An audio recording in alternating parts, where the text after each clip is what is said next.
আমরা শুরু করতে পারি ইনশাআল্লাহ না। বিসমিল্লাহির রহমানির রহিম। আমাদের 84 নাম্বার কায়দা التسري بموجب العقد كالتسري بلفظ العقد।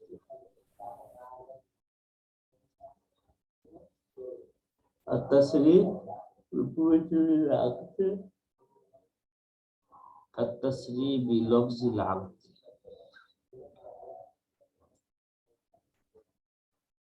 দেখেন মুজবিল আকদকে ওয়াজিব করে, অর্থাৎ লেনদেনকে ওয়াজিব করে, আবশ্যক করে এমন কিছু বর্ণনা, আর তাসরিহ এমন কিছু কি করা, আকদকে লেনদেনকে আবশ্যক করে এমন কিছু বর্ণনা করা, এমন কিছু কি করা, বর্ণনা করা, কাতাসরি বিলফজিল আকদি,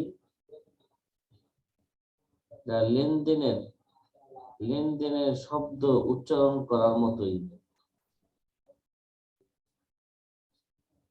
এই ধরনের কায়দা আমাদের পিছনেও গেছে, মানে আমাদের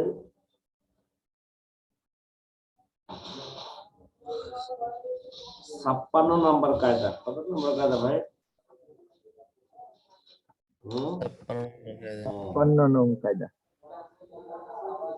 56 নাম্বার কায়দার মধ্যে এই মাফহুমের কায়দা চলে গেছে। যে 56 নাম্বার কায়দা ছিল আমাদের ইন্নামা ইবতানাল হুকমু আলাল মাকসুদ লা আলা যাহিরিল লফজ। ওকে, লা আলা যাহিরিল লফজ। এবং আমাদের 18 নাম্বার কায়দা, না 37 নাম্বার কায়দা। কি ভাই, কত নাম্বার? 36। হ্যাঁ, 36 নাম্বার কায়দা গেছে আল ইতিবার লিল মানা ফিল উকুদ লা লিল আলফাজ ফাকাত। আল ইতিবার লিল মানা ফিল উকুদ লা লিল আলফাজ ফাকাত। ঠিক আছে? জি। এবং আমরা ওই সময় আলোচনা করছিলাম যে আমাদের 187 নাম্বার কায়দা। কত নাম্বার কায়দা বলেন তো? 87 নাম্বার কায়দা। এটা তো বলেছিলেন একটা কায়দার সাথে সম্পৃক্ত।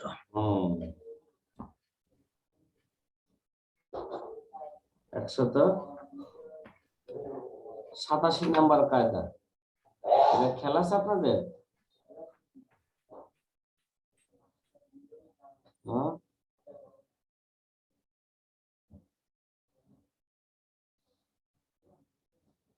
আচ্ছা, তাহলে 37, 56, 84 নাকি? 187 নাম্বার কায়দার কথা বল। আচ্ছা, কমপক্ষে এই সুস্পষ্টভাবে সম্পর্ক কত? 37, 56 নাকি? জি, আর 84 নাম্বার কায়দা। ঠিক আছে? ইস্তেমাইল হুকুকি ইয়াবদাউ। জি, আচ্ছা। التسري بموجب العقد كالتسري بلفظ العقد। লেনদেনকে আবশ্যক করে, আকদকে ওয়াজিব করে এমন কিছু বর্ণনা করা, এটা লেনদেনের উচ্চারণ করার মতন। লেনদেনের উচ্চারণ করার মতন, যেমন বলছিলাম বায়ু তাআতি, ঠিক না ভাই? চিপসের দোকানে যায় কিছু বললো না, মুগ্ধা বললো না যে আমি এটাকে 10 টাকা দিয়ে ক্রয় করলাম, সে কইল না আমি 10 টাকা দিয়ে বিক্রি করলাম, কিছু কইছে? মানে লেনদেন না। আবশ্যক করে এমন কিছু সে কি দিল, বর্ণনা দিল, ঠিক আছে? তাহলে কি মনে হলো, লেনদেনের শব্দ উচ্চারণ করার মতনই এটা। মোট কথা হলো যে এই যে কায়দাগুলো আমরা বললাম 37, 56, হ্যাঁ, 84, এই কায়দাগুলো আসলে সাথে একটা কায়দা একটার সাথে মিল আছে, শুধু এতটুকু পার্থক্য, শব্দগত পার্থক্য, মর্মের কোনো কি নাই, মর্মের মধ্যে কোনো পার্থক্য নাই। তাহলে কায়দাটার সারমর্ম হলো, যেখানে চুক্তির দাবি উল্লেখ করা হয় এবং সুস্পষ্টভাবে চুক্তির শব্দ উল্লেখ করা না হয়, সেখানে যেহেতু চুক্তির শব্দ উচ্চারণের দ্বারা তার দাবি উদ্দেশ্য হয়ে থাকে, তাই দাবি উল্লেখ ও বর্ণনার শুরুতে এমনটা ধরা হবে যে চুক্তির শব্দ সুস্পষ্টভাবে সে উল্লেখ করেছে,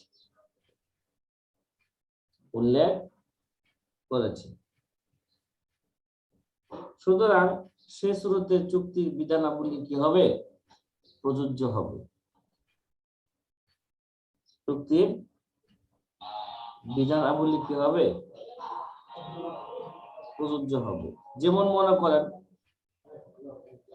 এক ব্যক্তি স্বীয় ঘরের ভাড়ার ব্যাপারে ওসিয়ত করলো। কি করলো ভাই? এক ব্যক্তি তার ঘরের যে ভাড়া পায় সেই ভাড়ার ব্যাপারে ওসিয়ত করলো যে তা স্থায়ীভাবে গরিবদের জন্য খরচ করা হবে। কি হবে ভাই? স্থায়ীভাবে গরিবদের জন্য খরচ করা হবে। কিংবা অথবা এটা বললো যে প্রথমে অমুক ব্যক্তি পাবে, এরপর সমস্ত মিসকিনরা পাবে, তাহলে এই ঘরটি অবশ্যই ওয়াকফ বলে মনে করা হবে। কি হবে বলেন? ঘরটি ওয়াকফ শব্দ বলে নাই, কিন্তু ওয়াকফের কার্যক্রম করেছে নাকি? জি সাহেব। ওয়াকফের কথা বলছে না? ওয়াকফের কি হয়েছে? এই মানে একটা ঘর, যে ঘরে ভাড়া আসে, বললো যে এই ভাড়াটা স্থায়ীভাবে আমি গরিব মিসকিনের পিছনে কি করবা, ওসিয়ত করলো যে গরিব মিসকিনের জন্য খরচ করবা, ঠিক আছে? তাহলে এই ঘরটি অবশ্যই ওয়াকফ বলে কি হবে, মনে করা হবে, গণ্য হবে। ওয়াকফ শব্দ বলে নাই, ঠিক আছে? শুধু বলছে গরিবকে দেওয়ার জন্য আবশ্যক করে এমন কিছু বর্ণনা সে দিয়েছে, যেমন স্থায়ীভাবে, হ্যাঁ, এই ঘরের ভাড়া কাদেরকে পিছনে খরচ করবা, মিসকিনদের পিছনে খরচ করা হবে। মিসকিন।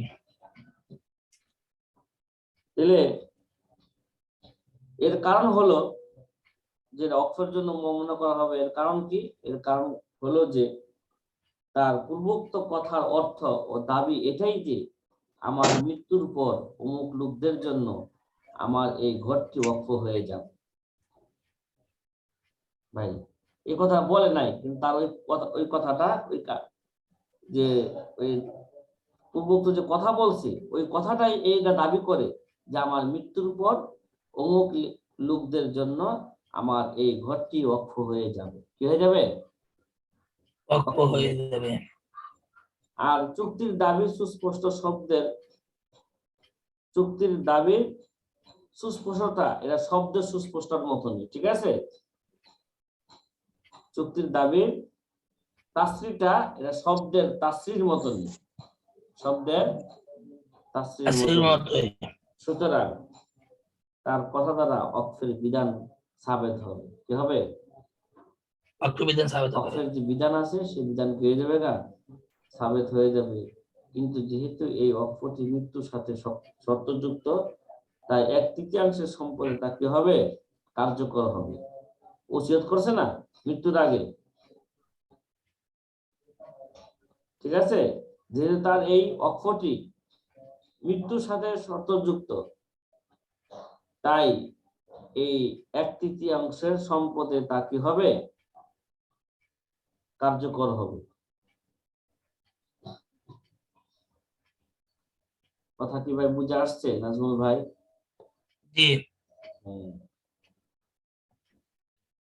বাহারুর রায় গ্রন্থের মধ্যে আছে, বাহারুর রায় কিতাবের মধ্যে আছে, যদি কোনো ব্যক্তি বলে আমার এই ঘরের মুনাফা থেকে প্রতি মাসে 10 টাকা দ্বারা রুটি ক্রয় করে গরিবদের মাঝে বন্টন করা হবে, তাহলে এই ঘরটি ওয়াকফ হবে। কি বলছে ভাই? আমার এই ঘরের বাংলা মুনাফা কিতাবে থেকে, আছে। আমার এই ঘরের মুনাফা থেকে প্রতি মাসে 10 টাকা ধারা রুটি ক্রয় করে গরিবদের মাঝে বন্টন করা হবে, তাহলে এই ঘরটি কি হবে? ওয়াকফ হবে। ওস্তাদ এখানে তো পুরা ভাড়ার কথা বলা হয় নাই।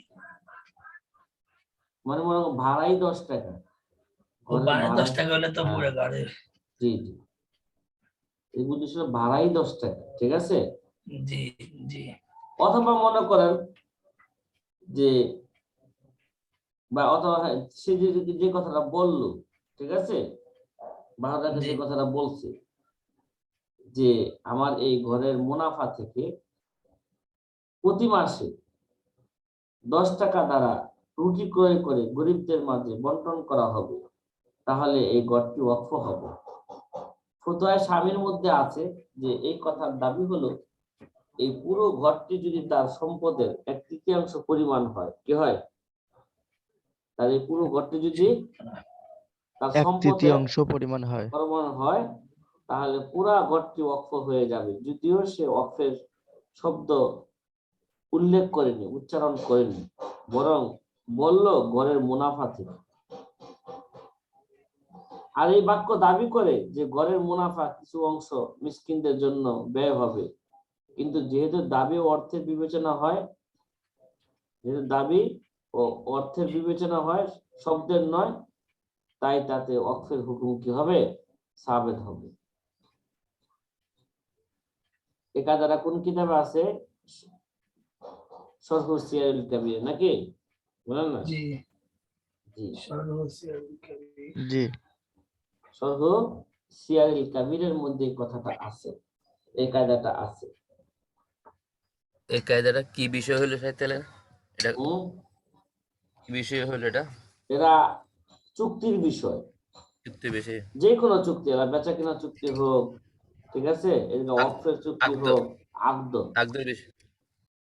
জি, এটা কিতাবুল ওয়াকফের সাথে সম্পৃক্ত হবে, ঠিক আছে। এটাকে কিতাবুল ওসিয়তের মধ্যে নিতে পারবেন। প্রথমে ওসিয়ত, এই ওসিয়তটা কিসের ওসিয়ত হয়ে যাবে গা? এটা ওয়াকফের ওসিয়ত হয়ে যাবে, ঠিক আছে। জি, এবং যদি বেচা কিনার এরকম কোনো হয়, তাহলে বেচা কিনা, কোনো বেচা কেনার কথা বললে সেটা বেচা কেনাই হয়ে যাবে, ঠিক আছে। এই যে রুটি ক্রয় করা আবার বেচা কেনার সাথে সম্পৃক্ত, কিসের সাথে? আবার জি, তাহলে শরহু সিয়ারুল কাবিরের গ্রন্থের মধ্যে, কিতাবের মধ্যে যে এই কায়দার উপর ভিত্তি করে একটি মাসলা উল্লেখ করা হয়েছে যে মুসলমানরা কাফেরদের উপর হামলা করার ইচ্ছা করার সময় কাফেররা বলল যে আমরা তোমাদেরকে এই পরিমাণ সম্পত্তি দিয়ে দিব, এই শর্তে যে তোমরা আমাদের সাথে যুদ্ধ করবে না, ঠিক আছে। জি জি মুসলমানরা যখন কাফেরদের প্রতি হামলা করতে গিয়েছিল, তখন ইচ্ছা করছিল, তখন কাফেররা বলছিল যে আমরা তোমাদেরকে এই পরিমাণ সম্পত্তি দিয়ে দিব, এই শর্তে যে তোমরা আমাদের সাথে যুদ্ধ করবে না এবং ফিরে চলে যাবে। কি চলে যাবে? ফিরে। ফিরে চলে যাবে। মুসলমানরা এই শর্ত মেনে নিল, তাহলে তাদের এই কথা এবং সন্ধির কথা উল্লেখ উভয়টাই বরাবর হবে। কি হবে? তাদের এই কথা উল্লেখ করা আর সন্ধির কথা উল্লেখ করা উভয়টাই কি হবে? বরাবর হবে। বরাবর। এরা সন্ধির কথা বলে নাই, কিন্তু সন্ধির কার্যক্রম হয়েছে, নাকি বলেন না? জি স্যার, সন্ধির কি হয়েছে? কার্যক্রম হয়েছে। কার্যক্রম। সন্ধির যে চুক্তি, সে সন্ধির চুক্তির কার্যক্রম হয়ে গেছে। সুতরাং এখানে সন্ধির বিধান কি হবে? এখানে প্রয়োগ করা হবে। অর্থাৎ তাদের এই কথায় দাবি হলো সন্ধি, তাই তো তারা কেমন যেন কি বললো, লা তুকাতিলুনা শব্দ উচ্চারণ করেছে। কেমন যেন তারা কি করেছে, লা তুকাতিলুনা শব্দ কি করেছে, উল্লেখ করেছে। যাতে যুদ্ধ না করার কথা উল্লেখ হয়েছে, আর যুদ্ধ তো উভয় পক্ষ থেকে হয়ে থাকে, সুতরাং যুদ্ধ না করাটাও উভয় পক্ষ থেকেই হবে, এটাই সন্ধির অর্থ। এটাই কি ভাই, সন্ধির অর্থ। সন্ধির অর্থ। সুতরাং তাদের কথা দ্বারা উভয় দলের মাঝে সন্ধি হয়ে যাবে, যদিও তাদের কথা সুস্পষ্টভাবে সন্ধির কথা কি করে নাই, উল্লেখ করে না। তাসরিবি মুজিবিল আকদি কা তাসরিবি লফজিল আকদি। কথা কি ভাই বুঝে আসছে? হ্যাঁ জি।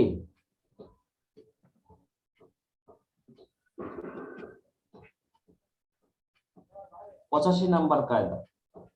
কত নাম্বার কায়দা ভাই? 85 নম্বর কায়দা। 85 নম্বর। আমরা 85 নাম্বার কায়দার মধ্যে যা বলবে এখন, আমরা এই কথাগুলো বিস্তারিত ভাবে মোটামুটি আমরা 12 নাম্বার কায়দার মধ্যে করে ফেলেছি। কত নাম্বার? 12 নম্বর কায়দা। 12 নম্বর কায়দা। ওই সময় এই কথা, এই কায়দার দিকে ইঙ্গিত দিয়েছিলাম আপনাদেরকে, সামনে 85 নাম্বার কায়দার মধ্যে আসতেছে। দেখেন তো 85 নাম্বার কায়দাটা কি আমাদের, التعريف بالاسم كالتعريف بالإشارة. التعريف بالاسم التعريف تعريف بالإشارة. بالإشارة। যে নামের মাধ্যমে পরিচয় বর্ণনা করা, এর ইশারার মাধ্যমে পরিচয় বর্ণনা করার মতনই। কি ভাই, ইশারা করলে যেমন একটা মারেফা হয়ে যায়, তদ্রুপভাবে নাম উল্লেখ করলে কি হয়ে যায়, মারেফা হয়ে যায়, ঠিক না? আর তারিফ বিল ইসমি আর তারিফ বিল ইশারা। আর তারিফ বিল ইসমি ইশারা। কা তারিফ বিল ইশারা। আর 12 নম্বরে বলা হয়েছিল ইশারা এবং ইবারত জমা হলে কি হবে, ইশারা গ্রহণযোগ্য হবে। 12 নম্বর কায়দা কি বলে, ইশারা ও ইবারত জমা হলে একসাথে হলে ইশারা গ্রহণযোগ্য নাকি? এই জায়গায় আমাদের ইমামদের মাঝে ইখতিলাফও বর্ণনা করেছিলাম, ইজাস্তামাআতিল ইশারাতু ওয়াল ইবারাতু তু'তাবার ইশারা। না কি ভাই? ইমাম আবু হানিফার মতে জি, ইজাস্তামাআল ইশারাতু ওয়াল ইবারাতু as-সাহাবানের মতে তু'তাবারুল ইশারাতু। নাম গ্রহণযোগ্য।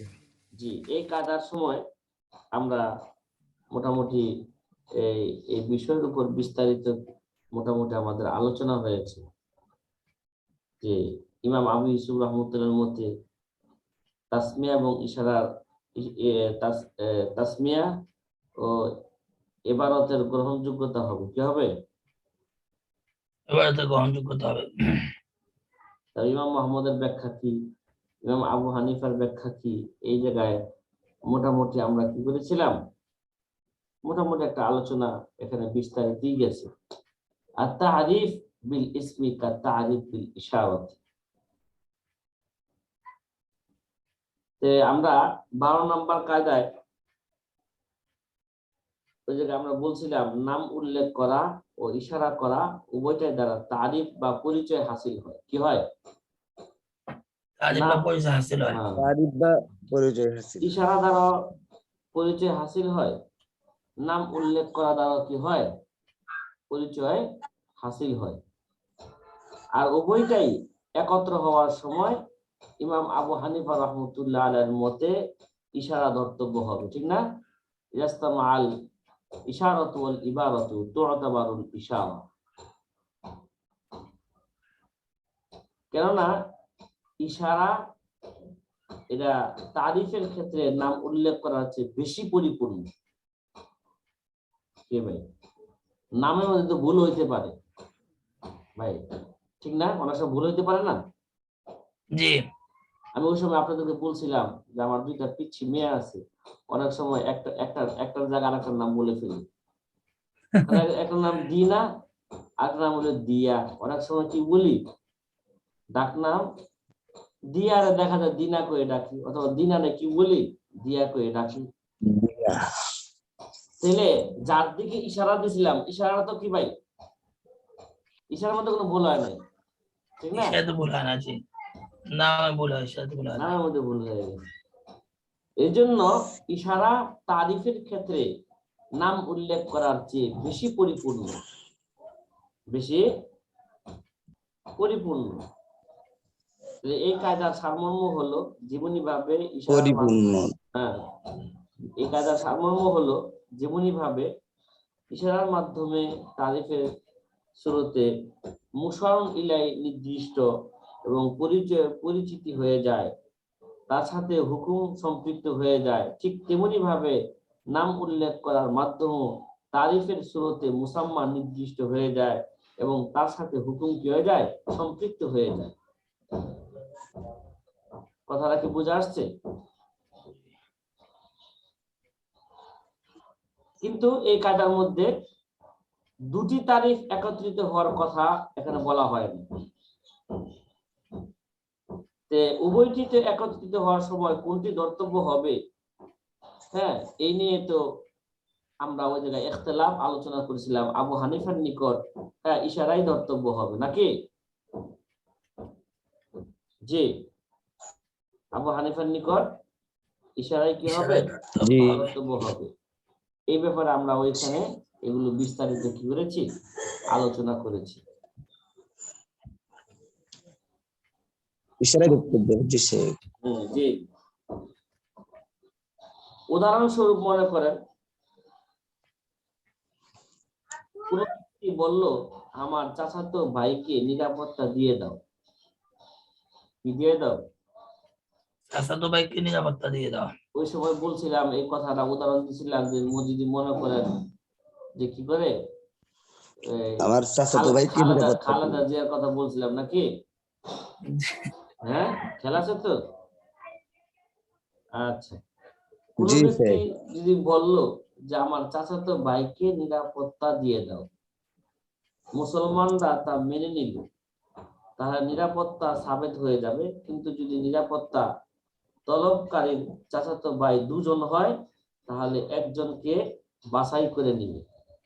ঠিক আছে, একজনকে কি নেবে, বাছাই করে নেবে। কেননা একজনকে নিরাপত্তা দেওয়ার কথা হয়েছে, কয়জনকে? একজনকে। আমার চাচাতো ভাই মানে কি? চাচাতো কয়জন?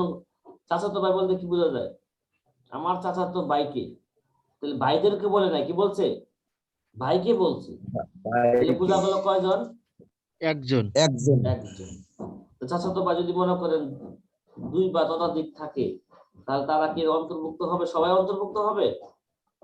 জি না, শুধু একজন। একজন কি হবে? নিরাপত্তার অন্তর্ভুক্ত হবে। তাই একজনকে যাচাই করে নিবি, কেননা একজনকে নিরাপত্তা দেওয়ার কথা হয়েছে। তবে হ্যাঁ, সে যদি এই কথা বলে যে আমার চাচাতো ভাই জায়েদকে নিরাপত্তা দাও, তাহলে তো এখানে সে যে জায়েদ নাম উল্লেখ করে নির্দিষ্ট করে দিয়েছে, ঠিক না? তখন জায়েদই নিরাপত্তা পাবে, মাঝে কি পাবে না, নিরাপত্তা পাবে না। ঠিক আছে। আর অবস্থা হলো এই যে নিরাপত্তা প্রার্থনাকারী দুজন চাচাতো ভাই রয়েছে, দুজনের নামে যদি জায়েদ হয়ে থাকে তাহলে দুজনই নিরাপত্তা লাভ করবে। বলবে দুজনের নাম যদি কে থাকে, জায়েদ হয়ে থাকে, তখন দুজনে কি করবে? নিরাপত্তা লাভ করবে। কেন? সে কি বলছে? আমার চাচাতো ভাই জায়েদকে নিরাপত্তা দাও। আমার চাচাতো ভাই কি? জায়েদকে নিরাপত্তা দাও। দুজনের নাম যদি কে থাকে, জায়েদ হয়ে থাকে, তখন দুইজনের নিরাপত্তার পেয়ে অন্তর্ভুক্ত হয়ে যাবে। তখন নিরাপত্তা দানকারী এবং নিরাপত্তা তলবকারী উভয়ের মাঝে ঐক্যমত থাকবে যে তারা দুজনের কোনো একজনকে নির্দিষ্ট করেনি। একজন কি করে নাই, নির্দিষ্ট করে নাই। জায়েদ বলছে দুজন নিরাপত্তা এর জন্য লাভ করবে যে এখানে তাসমিয়া মানে যে নাম উল্লেখের মাধ্যমে তারিফ হয়েছে, যার দ্বারা জায়েদ নামের চাচাতো ভাইদের জন্য নিরাপত্তা সাবেত হবে। চাই জায়েদ নামের চাচাতো ভাই একজন হোক বা একাধিক হোক, একজন হোক বা কি হোক, একাধিক হোক। যেমনি ভাবে যদি নিরাপত্তা তলবকারী জায়েদ নামের দুনো চাচাতো ভাইয়ের দিকে ইশারা করে বলে যে তাদের উভয়কে নিরাপত্তা দাও, এই জায়গায় যেমন উভয় কি পাবে, দিলে উভয় নিরাপত্তা পাবে, তদ্রূপ ভাবে ওইভাবে বললো যে আমার চাচাতো ভাই জায়েদকে নিরাপত্তা দাও, তাহলে এখনো দুজনে নিরাপত্তা পেয়ে যাবে। কথা কি ভাই বুঝে আসছে? জি জি শেখ। আচ্ছা,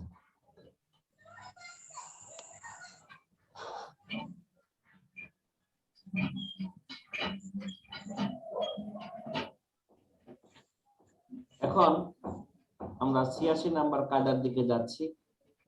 এরকম অনেক উদাহরণ আছে কিতাবের মধ্যে। আর তারিফ বিল ইসমি কা তারিফ বিল ইশারাতি, 86 নাম্বার কায়দা এবং 87 নাম্বার কায়দা, এই দুই কায়দা এক ও অভিন্ন। ঠিক আছে, কি বললাম? জি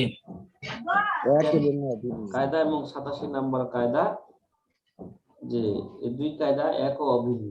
দেখেন শুধু শব্দের পার্থক্য, মর্মের মধ্যে তেমন কি নাই, পার্থক্য নাই, পরে বুঝবেন ব্যাখ্যা বিশ্লেষণ করলে। যে 86 নাম্বার কায়দা কি আছে দেখেন, তালিকুল আমলাকি বিল আখতার বাতিল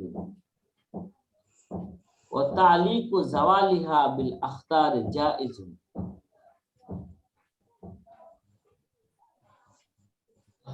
কায়দাটা কোন কিতাবে আছে?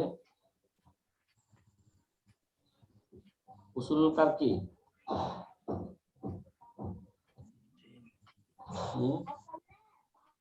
জি সরে উসুল কারকি। আচ্ছা, তালিকুল আমলাকি বিল আখতার বাতিল, তালিকু জাওয়ালিহা বিল আখতার জায়েজ। মালিকানাকে সংশয়পূর্ণ বিষয়ের সাথে সম্পৃক্ত করা এটা বাতিল। মালিকানাকে আখতার মানে সংশয়পূর্ণ বিষয়ের সাথে সম্পৃক্ত করা, তালিক করা, এটা হচ্ছে বাতিল। ও তালিকু জাওয়ালিহা বিল আখতার জায়েজুন, তবে মালিকানা বিলুপ্ত করার ক্ষেত্রে তা জায়েজ বা গ্রহণযোগ্য।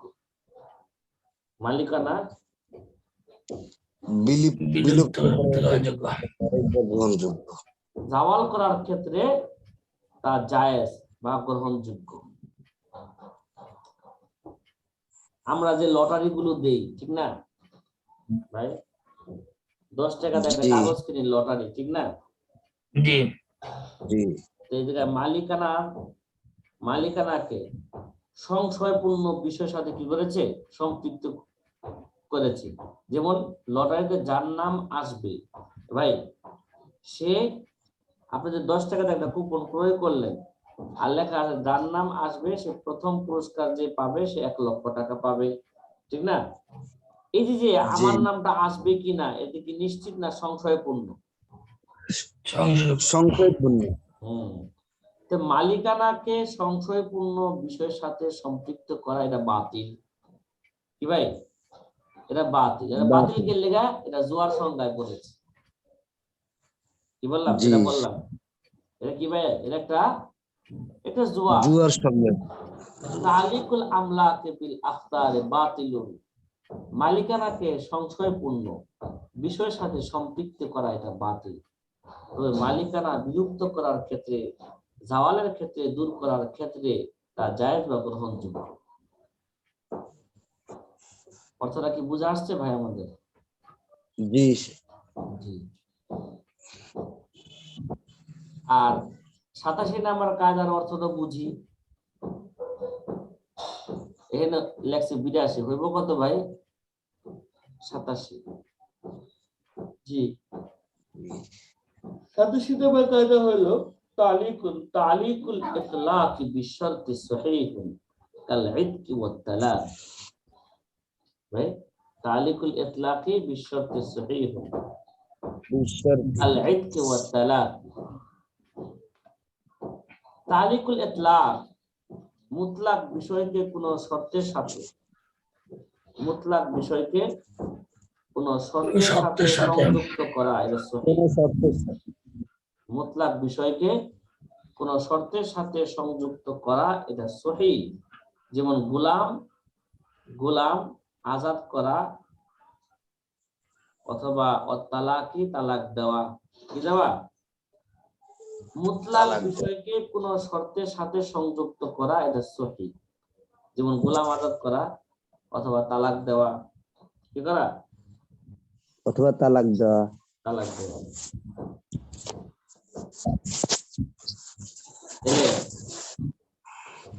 কায়দা দুটোর অর্থ কি আমাদের বুঝে আসছে? জি, জি মুতলাক বিষয়কে সম্পৃক্ত করা, হ্যাঁ, শর্তের সাথে, এটা সহিহ। মুতলাক বিষয়কে গোলাম কোন শর্তের সাথে সংযুক্ত করা, এটা সহিহ। যেমন গোলাম আজাদ করা, তালাক দেওয়া, ঠিক আছে? জি জি এখন এই দুইটা কায়দা বুঝতে হলে আগে বেশ কিছু কথা, ভূমিকা শুধু স্মরণ রাখতে হবে। বেশ কিছু কথা, স্মরণ রাখতে হবে। জি, ভূমিকা শুধু স্মরণ রাখতে হবে। এক নাম্বার কথা, তামলিকের 4টি পদ্ধতি। কয়টি পদ্ধতি? 4টি পদ্ধতি। 4টি পদ্ধতি। এই যে আগে বলছে তালিকুল আমলাকি বিল আখতারে বাতিল, মানুষের কি হয়? মালিক হয়, তামলিক হয়, ঠিক না? তামলিকের পদ্ধতি জি কয়টা? 4টা। 4টি। 4টা। যে আগে এটা বুঝেন, আগে তামলিকের অর্থ বুঝায় কি অর্থ? তামলিক অর্থ হলো মালিক বানানো, কি ভাই? তামলিক অর্থ মালিক কি? বানানো। মালিক বানানো। মালিক বানানো। তাহলে এই যে মালিক বানানো, এই মালিক বানানোর সুরত হচ্ছে 4টা। পদ্ধতি কয়টা? 4টি। পদ্ধতি 4টা পদ্ধতি। যেমন আমরা দেখা যায় একটা জিনিসের মালিক হই, কিভাবে মালিক হই? কোন মূল্যের বিনিময়ে মূল বস্তুর কি হওয়া? মূল বস্তুর মালিক বানানো। মূল্যের বিনিময়ে মূল বস্তু মালিক হওয়া। জি মূল্যের বিনিময় মূল বস্তুর মালিক বানানো। যেমন ক্রয় বিক্রয় এটা হয়ে থাকে, ঠিক না? একটা জমির মালিক হয় কিসের বিনিময়? একটা যে সে আমাকে জমির মালিক বানালো কিসের বিনিময়? টাকার বিনিময়, ঠিক না? জি তাহলে কোন মূল্যের বিনিময় মূল বস্তুর মালিক বানানো, যেমন ক্রয় বিক্রয়ের মধ্যে হয়ে থাকে। তাহলে ক্রয় বিক্রয়ের মাধ্যমে মালিক হওয়া যায়, ঠিক না? তামলিক করা যায়, মালিক বানানো যায়। অথবা কোনো কিছুর বিনিময় ছাড়াই মূল বস্তুর মালিক বানায় দিল, কোনো কিছুর বিনিময় ছাড়াই মূল বস্তুর মালিক বানায় দিল, যেমন হিবা সৎকার মাধ্যমে হয়ে থাকে, ঠিক না? অনেক সময় পিতা মাতা সন্তানকে সম্পদ কি করে যায়? জীবদ্দশায় হিবা করে যায়, কোনো বিনিময় ছাড়া। নাকি এই যে মূল বস্তুর যে মালিক বানাইলো পিতা মাতা, বিনিময় ছাড়া বানাইলো না, একে বলা হয় হিবা। এই জন্য দলিল সবাই লেখে হিবা দলিল। কি দলিল এটা? হিবা দলিল। অথবা দেখা যায় আপনি যে সৎকার করতেছেন, সৎকার করলেন, টাকার যে মূল বস্তুর মালিক বানায় দিলেন, টাকার মালিক বানায় দিলেন, এটা কোনো কিছুর বিনিময়? বলেন না। হ্যাঁ, আখিরাতের দুনিয়ার দিকে লক্ষ্য করলে বিনিময় নাই, কিন্তু আখিরাতের দিকে লক্ষ্য করলে বিনিময় আছে, এটা ঠিক না? আছে। জি এটা সওয়াবের বিনিময়। জি কিন্তু সওয়াব তো সে দিবে না, সওয়াব তো আল্লাহ দিবেন, এজন্য আল্লাহ দিবে। জি তাহলে হয় না। তাহলে হয় না। অথবা আরেকটা পদ্ধতি হচ্ছে মালিক বানানো, যে মুনাফা বা লাভের মালিক বানানো কোনো কিছুর বিনিময়ে। কি বললেন? মুনাফা বা লাভের মালিক বানানো কোনো কিছুর বিনিময়। যেমন ইজারাতে পাওয়া যায়। যেমন কি পাওয়া যায়? ইজারাতে পাওয়া যায়। তাহলে আপনি একটা ঘরের মালিক, ঘর ভাড়া নিলে আপনি কিসের মালিক হন? মুনাফার মালিক হন, লাভের মালিক হন, ঠিক না? জি বলেন না, না ঘরের মালিক হয়ে যান। যে আপনি যে ঘরটা ভাড়া নিলেন, এক মাসে 10,000 টাকা দিচ্ছি, 10,000 টাকার বিনিময় আপনি কিসের মালিক হইলেন? এই ঘরে ঘরে থাকার। থাকার মালিক হইলেন নাকি? জি আচ্ছা, আরেকটা পদ্ধতি হলো মালিক বানানোর, যে মুনাফা লাভের মালিক বানানো কোনো কিছুর বিনিময় ছাড়াই। কি বললাম? মুনাফা লাভের মালিক বানানো কোনো কিছুর বিনিময় ছাড়া। যেমন কি হয়ে থাকে? ধার কর্জতে হয়ে থাকে, কর্জ দেওয়ার মধ্যে হয়ে থাকে, ঠিক না? আপনি এক ব্যক্তিকে কি দিলেন? খরচ দিলেন, মানে 5,000 টাকা খরচ দিলেন, মানে 5,000 টাকার মালিক বানায় দিলেন। এখানে আপনার কোনো লাভ আছে? বলেন না। জি না। আপনার কোনো কি নাই। তাহলে তামলিকের পদ্ধতি কয়টা ভাই? তামলিকের পদ্ধতি 4টা। একটা হলো বেচা কেনার মাধ্যম, বেচা কিনা, আর আর হলো হলো হিবা। হিবা সৎকার মাধ্যম, আর হলো ইজারার মাধ্যম, আর হলো করজের মাধ্যমে তামলিক বানানো যায়, ঠিক না? খরচ তো হলো সাময়িক সময় না? জি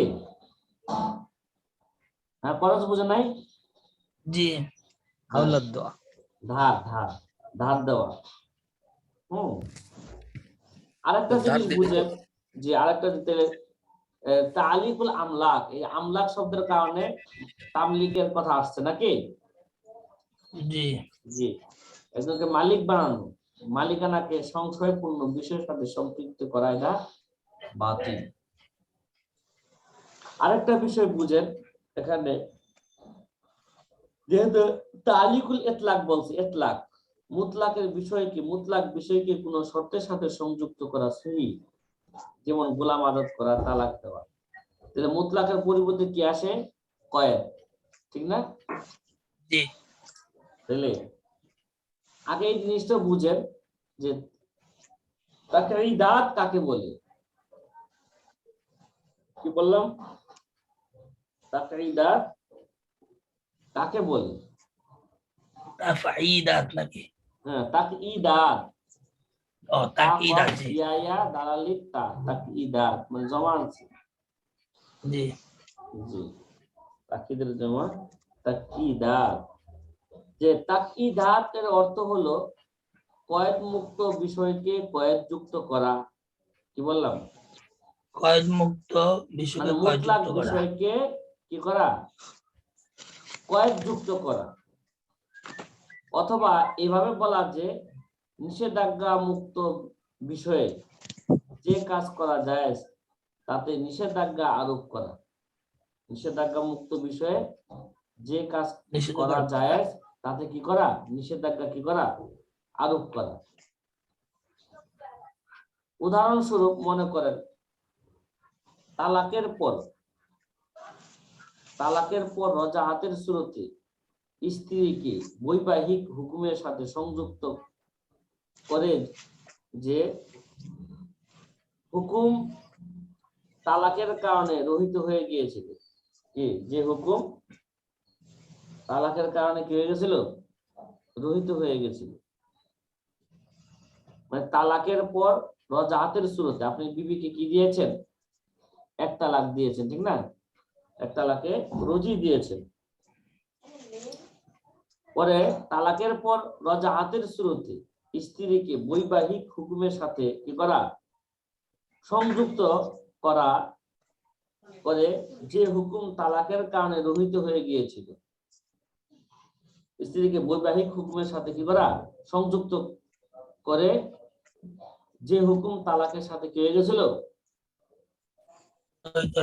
রহিত হয়ে গেছিল। রজাআতের সূরতে ওইটা কি এসে যায়। তদ্রুপভাবে উকিলকে তার দায়িত্ব থেকে বরখাস্ত করা। কি করা? উকিলকে তার দায়িত্ব থেকে বরখাস্ত করে, নিষেধাজ্ঞা এসে গেছে, বরখাস্ত করলো, ঠিক আছে? আগে যে নিষেধাজ্ঞা মুক্ত বিষয় যে কাজ করা যায় তাতে নিষেধাজ্ঞা কি করা? আরোপ করা।